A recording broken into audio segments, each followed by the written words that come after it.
बिस्मिल्लाहिर्रहमानिर्रहीम। अस्सलाम वालेकुम एवरीवन, माय नेम इज़ अक्सर सईद। और आज के इस लेक्चर में हम डिस्कस करने जा रहे हैं इस वीडियो में द टेनेंसी एक्ट 1887 से related MCQs. Punjab tenancy act 1887 जो है उससे रिलेटेड जितने भी इंपॉर्टेंट एमसीक्यूज़ मुझे मिले हैं बुक में, तो मैंने सोचा आप लोगों के साथ शेयर कर लूँ। जिन लोगों ने पहले तैयारी नहीं की या जो लोग रिवीजन करना चाहते हैं उनका चलो फ़ायदा हो जाएगा। शुरू करते हैं हम अपना जो लेक्चर है वो।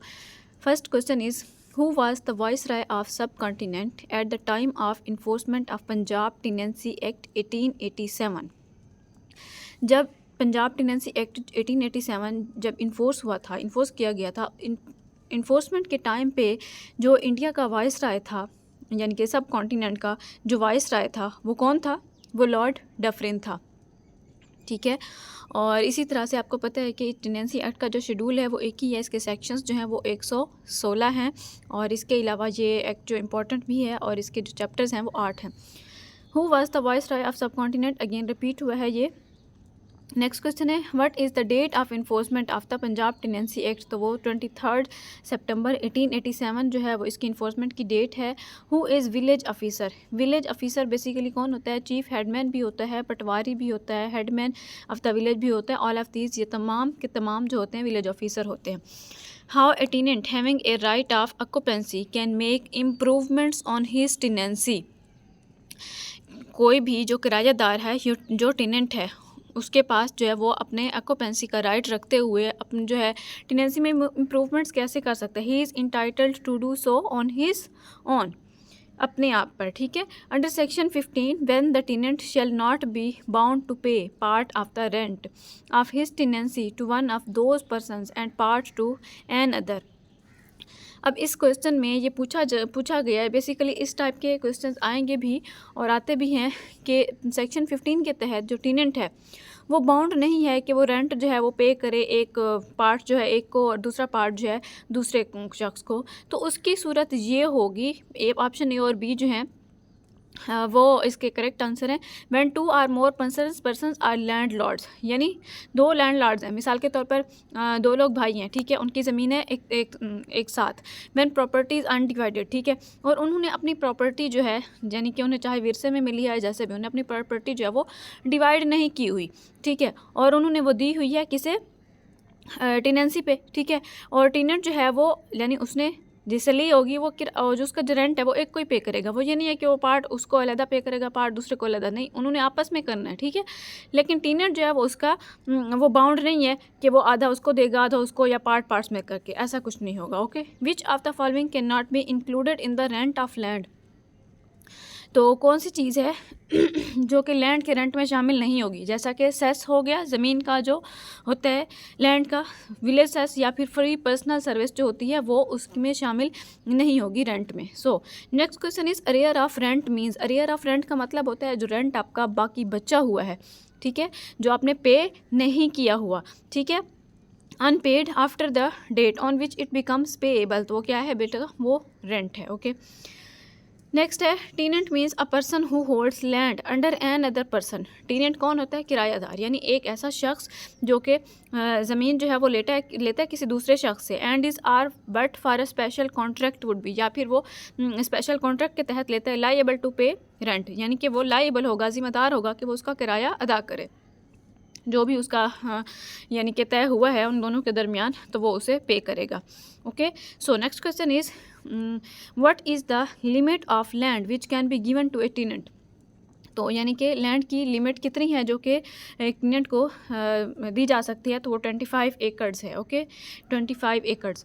Next question is any tenant holding not for a fixed term a tenancy may give on or before the dash in any year notice of his intention to relinquish the tenancy at the end of the agricultural year then current।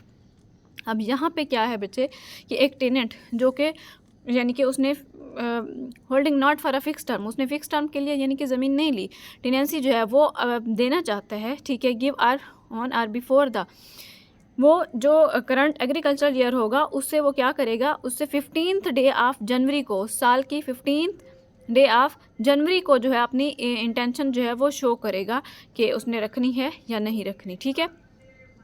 तो ये date जो है वो fix होगी 15th day of January.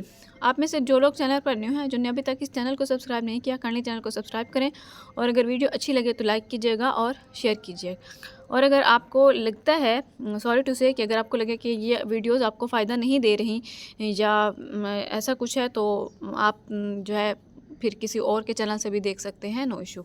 Okay, next question is unless the court decreeing an enhancement of rent otherwise directs. Court जो है decreeing an enhancement of rent otherwise directs the enhancement shall take effect from the commencement of dash next following the date of the decree. जब तक कि court जो है वो फैसला नहीं देता है an enhancement of rent otherwise directs, ठीक है, रेंट को जो है इन्हेंसमेंट करने का, तब तक वो जो इन्हेंसमेंट है नेक्स्ट जो एग्रीकल्चरल ईयर है उससे वो डेट जो है वो उसका इफ़ेक्ट नहीं होगा, यानी कि वो डेट लागू, यानी वो जो इन्हेंसमेंट है वो नेक्स्ट उससे लागू नहीं होगी जब तक कि कोर्ट उसका फ़ैसला नहीं देगा। Means the commencement of the agricultural year next following the date of the decree. So next question is, a tenant holding land for a fixed term shall be liable to be ejected from his tenancy before the expiration of the term if, तो इसमें सारे options ही included हैं। He has used the land comprised in the tenancy in a manner which renders it unfit for the purposes for which he had held it. Rent is payable in kind and he has without sufficient cause failed to cultivate that land in the manner or to the extent customary in the locality in which the land is situated. Any ground which would justify ejectment under the contract, decree or order. Next question is, a tenant who has not a right of occupancy and does not hold for a fixed term under a contract or a decree or order of competent authority may be ejected. एक ऐसा जो tenant है जिसके पास occupancy का right नहीं है, ठीक है, और does not hold for a fix term under a contract or decree order of competent authority may be ejected at the end of any agricultural year. तो वो जो एग्रीकल्चरल ईयर होगा उसके आखिर में उसे खारिज कर दिया जाएगा। Next question is, a tenant shall not be ejected otherwise than in execution of a decree for ejectment. So next question is, the time of ejectment shall be extended if the crops of a tenant are uncut or ungathered till. जो ejectment यानी खारिज होने का जो time है उसका वो extend कर दिया जाएगा अगर जो टेनेंट की क्रॉप्स हैं वो अनकट हैं या फिर अनगैदर्ड हैं, तब तक द क्रॉप्स, जब तक क्रॉप्स जो हैं वो पक्की नहीं है या फिर कटी नहीं है, the crops have ripened and harvested. Okay, next question is, a tenant holding for a fix term under a contract or a decree or order of competent authority may relinquish his tenancy dash at the end of that term without notice. ठीक है, तो इसका जो answer है वो without notice है। Next question is, any tenant holding not for a fixed term a tenancy may relinquish his tenancy by giving verbally or in writing to his landlord or to his landlord's agent. या तो अपने landlord को writing में बता देगा या फिर वो उसके एजेंट को। Okay, tenant means a person who holds land under another person and is or but for a special contract would be liable to pay rent for that land to that other person, but it does not include dash. लेकिन वो ये शामिल नहीं करता, तो उसमें क्या चीज़ है जो शामिल नहीं है, यानी कि तमाम ऑप्शन है ये, an inferior landowner or a mortgage of the rights of a landowner, a person to whom a holding has been transferred or an estate or holding has been let in farm under the Punjab Land Revenue Act 1887 for the recovery of an arrears of land revenue or for some recoverable as such an arrears. A person who takes from the government a lease of unoccupied land for the purposes of subletting it. So next question is, improvement means. Improvement का मतलब क्या होता है?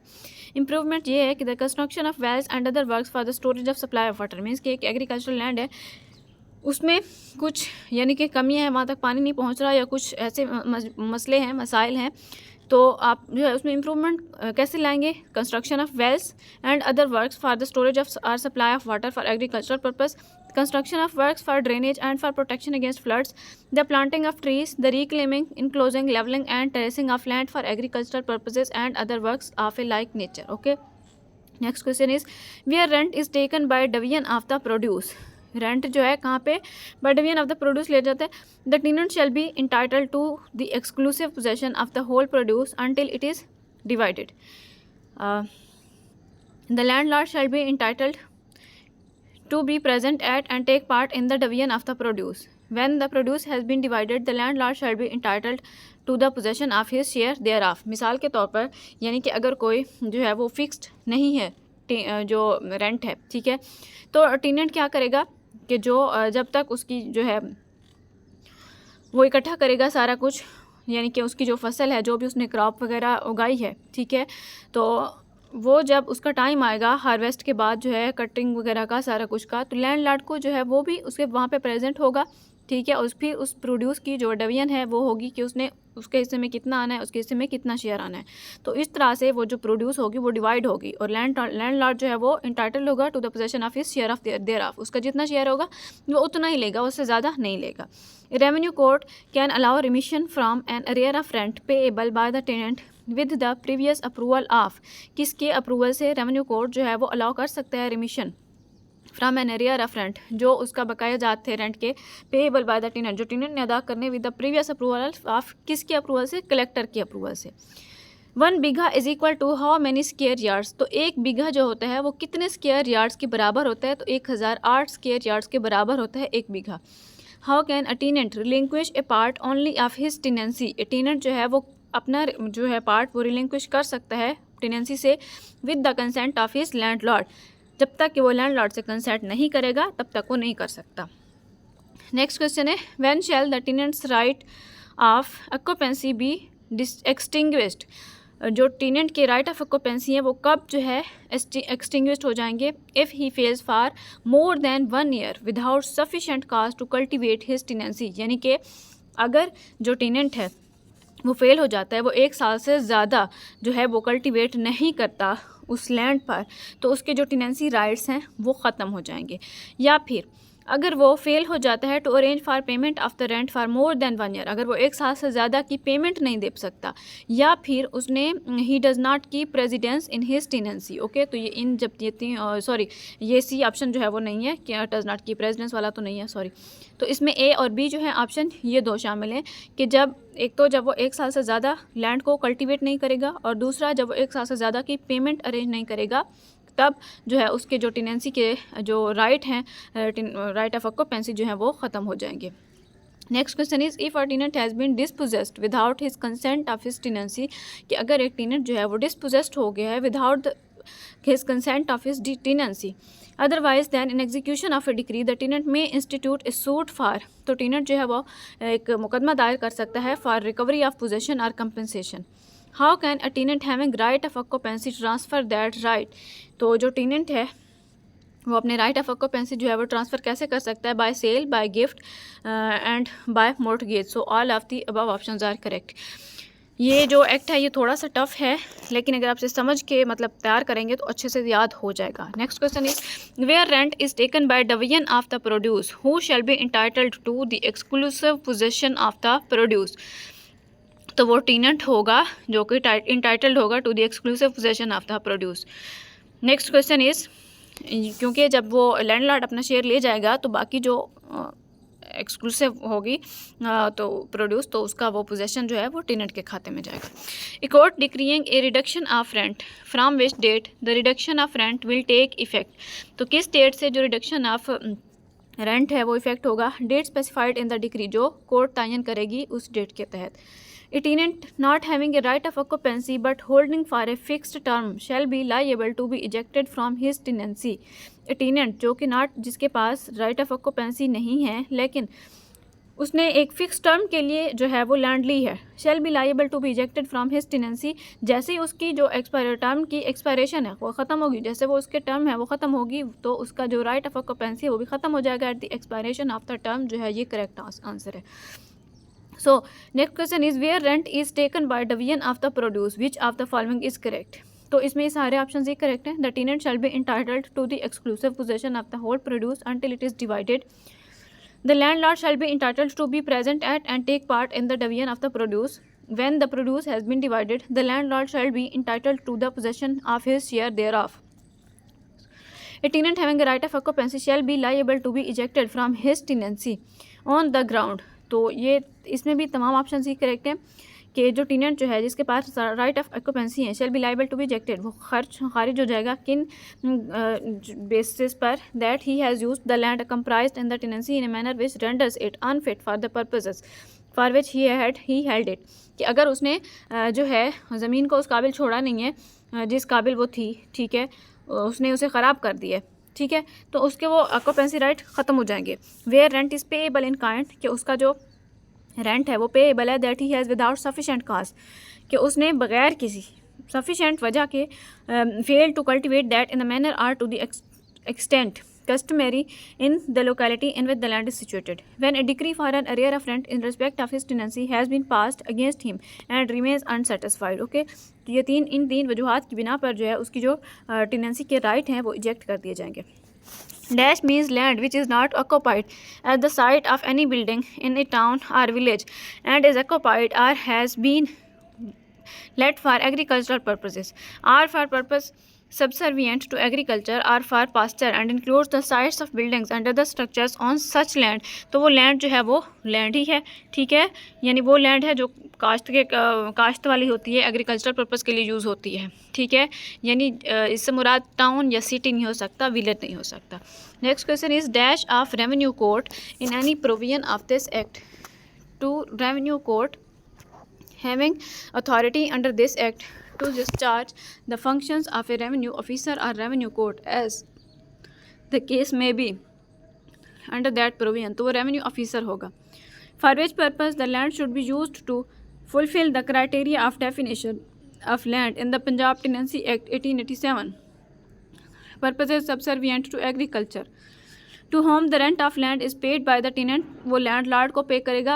Any joint owner of land may apply to a revenue officer for partition of his share in the land if at the date of the application the share is recorded as belonging to him, his right to the share has been established by a decree which is still subsisting at the date, a written acknowledgement of that right has been executed by all persons interested in the admission or denial thereof, all of the above options are correct।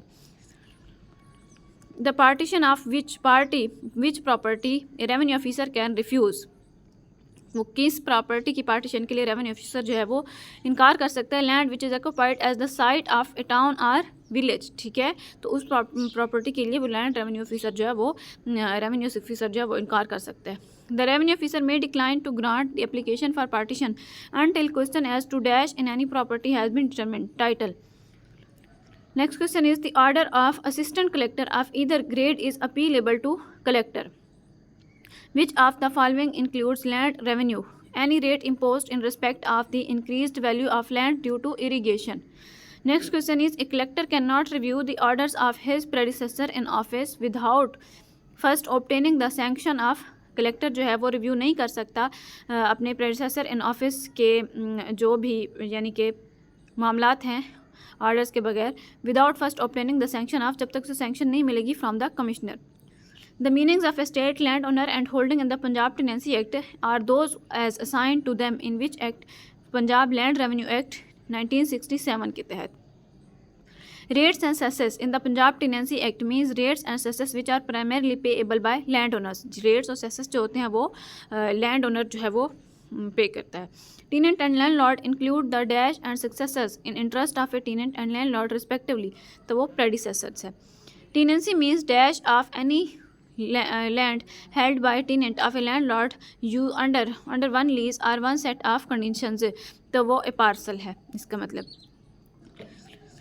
Section 46 of the Punjab tenancy act 1887 deals with word power to make rules.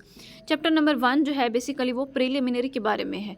Chapter number 2 जो है वो right of occupancy के बारे में है। Chapter number 3 जो है वो डील करता है रेंट को। चैप्टर नंबर 4 डील करता है रिलिंक्विशमेंट, अबंडनमेंट एंड इजेक्टमेंट को। चैप्टर नंबर 5 डील करते हैं alienation of and succession to right of occupancy को। चैप्टर नंबर 6 जो है वो ये डील करता है इम्प्रूवमेंट्स एंड कंपनसेशन। और चैप्टर नंबर 7 जो है वो डील करता है जुरिस्डिक्शन एंड प्रोसीजर को। चैप्टर 8 डील करता है effect of this act on records of rights and agreements. Section 47 deal करता है टाइम फॉर इजेक्टमेंट को। Section 48 deals with relief against forfeiture. Forfeiture कहते हैं जब्ती को। सेक्शन 75 डील करता है रेवेन्यू ऑफिसर्स को, सेक्शन 80 डील करता है अपील्स को, और सेक्शन 81 डील करता है लिमिटेशन फॉर अपील्स को। इसी तरह से जो इंपॉर्टेंट सेक्शंस हैं वो मेंशन किए गए हैं। सेक्शन 82 डील करता है रिव्यू बाय रेवेन्यू ऑफिसर्स को, सेक्शन 87 डील करता है कॉस्ट्स को, सेक्शन 88 डील करता है प्रोसीजर ऑफ रेवेन्यू कोर्ट्स को, और सेक्शन जो है डेफिनेशंस को डील करने वाला जो है वो 4 है, सेक्शन 4 डील करता है डेफिनेशंस को। इसी तरह से वो कौन सा सेक्शन है जो डील करता है tenants having right of occupancy, तो वो सेक्शन 5 है। और वो कौन सा सेक्शन है जो डील करता है right of occupancy of other tenants recorded as having the right before passing of Punjab tenancy act 1868, तो वो 6 है।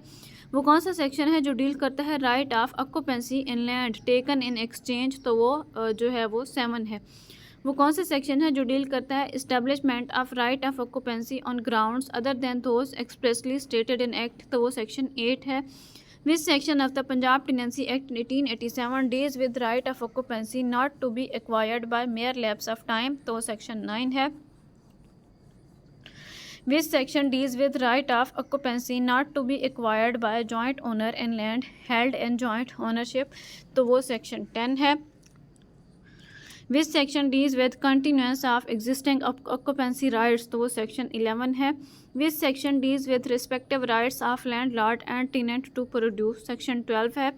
वो कौन सा section है जो डील करता है commutation and alteration of rent को, तो वो section 13 है। वो सेक्शन जो डील करता है payments for land occupied without consent of landlord, तो सेक्शन 14 है।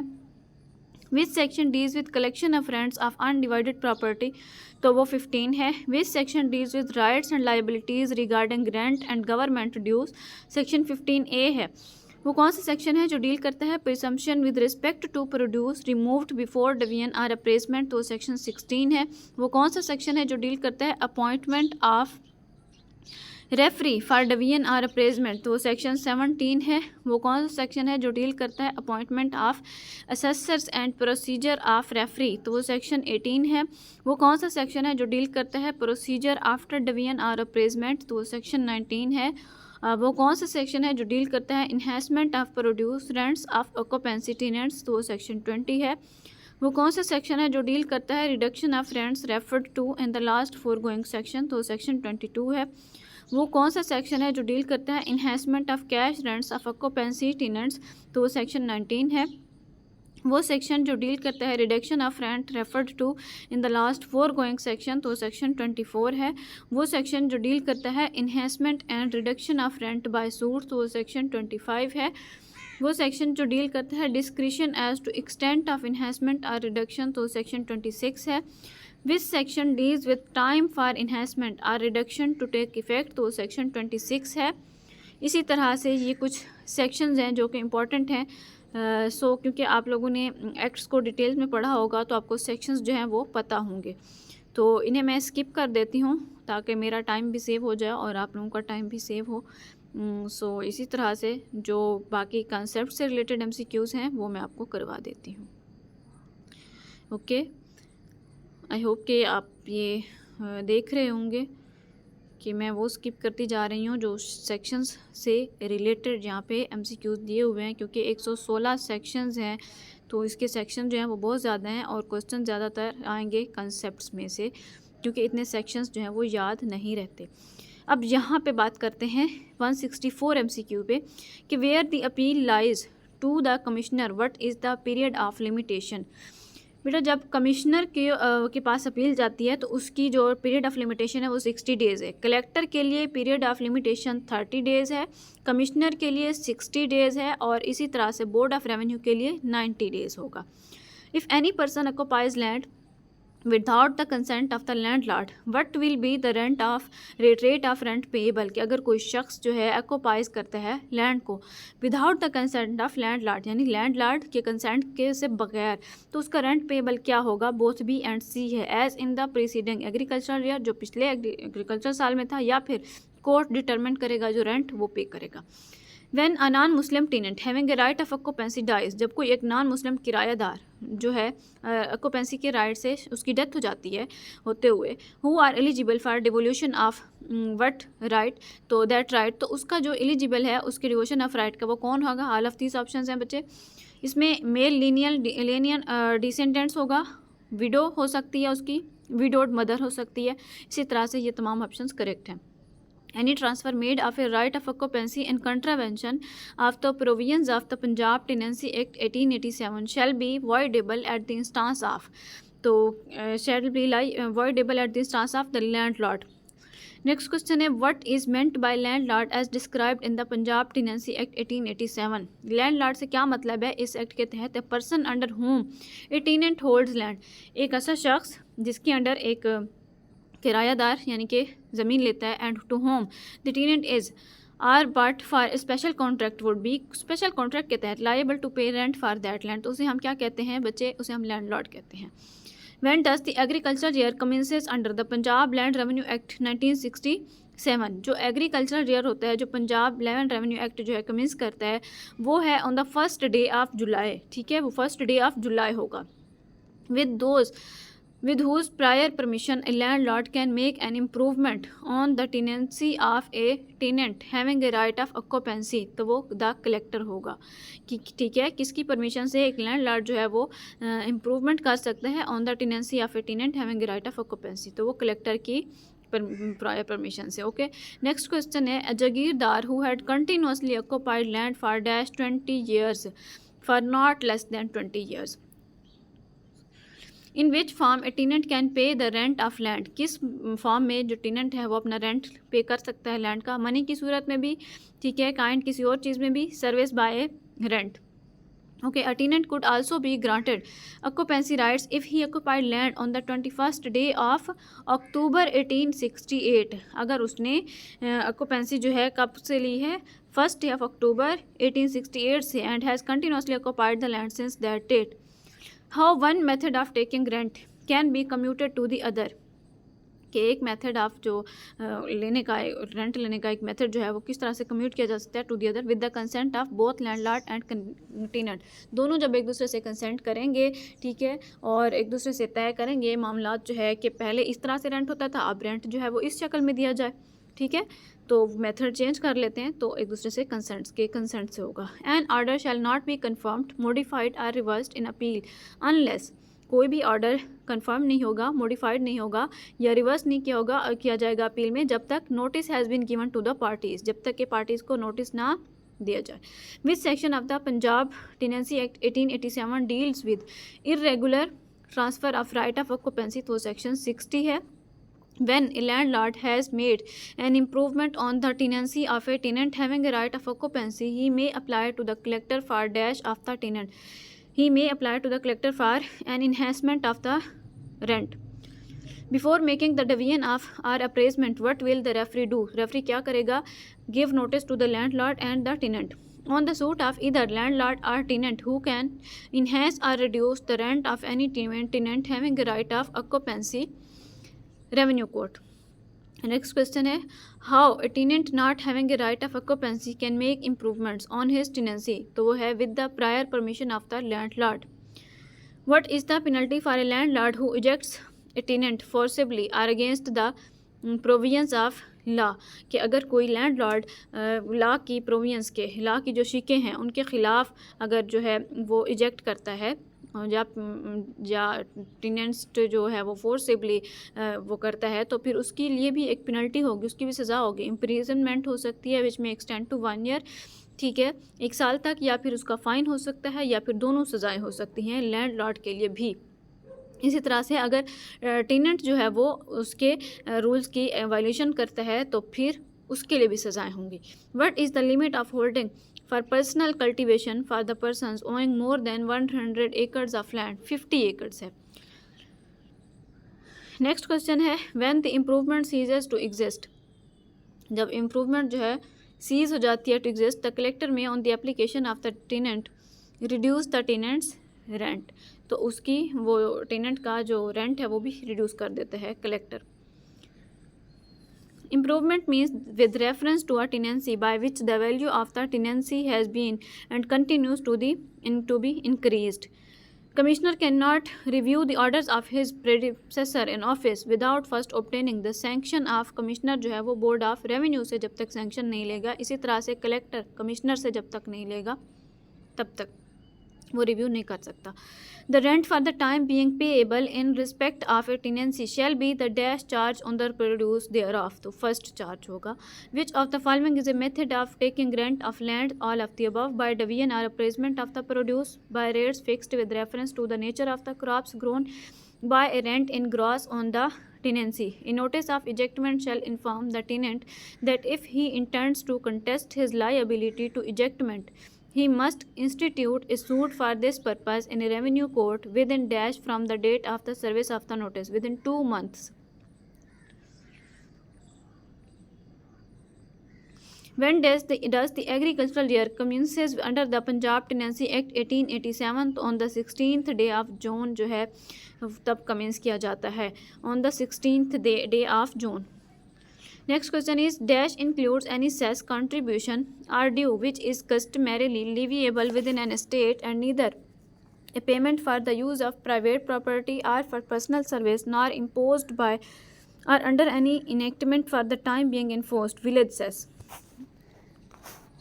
The rent deposited with dash shall be deemed to be a payment made by the tenant to his landlord in respect of rent due the revenue officer, whom the landlord may apply for the ejectment of the tenant to a revenue officer.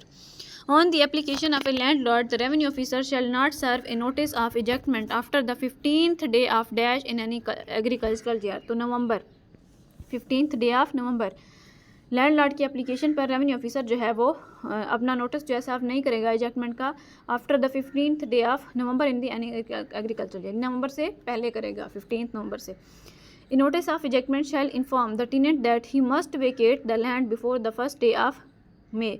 जो notice of ejectment है वो इसमें ये inform किया जाएगा tenant को कि वो लाजमी लैंड जो है खाली कर दे फर्स्ट डे ऑफ मे से, यानी कि यकम मे से पहले वो उसकी लैंड जो है वो खाली कर दे. Decree or order for the ejectment of a tenant shall be executed between the first day of May and the 15th day of June. कोई भी इजेक्टमेंट का जो फैसला या ऑर्डर है वो और टेनेंट के लिए एग्जीक्यूट किया जाएगा between the first day of May and the 15th day of जून, यकम मे और 15 जून के दरमियान. नेक्स्ट क्वेश्चन है agriculture year means the year commencing on the 16th day of June. Agriculture year का मतलब होता है जो 16th डे ऑफ जून से जो है वो स्टार्ट हो रहा है. ओके. नेक्स्ट क्वेश्चन है a tenant having a right of occupancy can sublet the land or any part thereof for which term not exceeding 7 years, 7 साल से ज़्यादा के लिए नहीं. When a Muslim tenant having a right of occupancy in any land dies, अगर कोई मुस्लिम tenant जो है वो उसकी डेथ हो जाती है, what will happen to his right of occupancy, तो वो उसके जो हेयर्स होंगे, जो उसके वारिस होंगे, it will devolve on his hairs in accordance with the provisions of the Muslim personal law शरीयत. यानी मुस्लिम पर्सनल लॉ जो शरीयत वाला है उसकी शीकों के मुताबिक उसकी जो वो प्रॉपर्टी है, यानी कि वो जो ऑक्यूपेंसी राइट हैं वो उसके वारिसा को डिवॉल्व किए जाएंगे. If a tenant proved that he had continuously occupied land for 30 years and paid dash therefore beyond the amount of the land revenue, he could be granted occupancy rights. और उसने कोई यानी कि रेंट नहीं पे किया, no rent, he and paid no rent. If any question arises whether any cess contribution are due is or is not a village cess, whose decision shall be conclusive and shall not be liable to be questioned in any court, तो वो the board of revenue होगा. जागीरदार includes any person other than a village servant to whom the dash of a land, any land has been assigned in whole or in part of the government land revenue.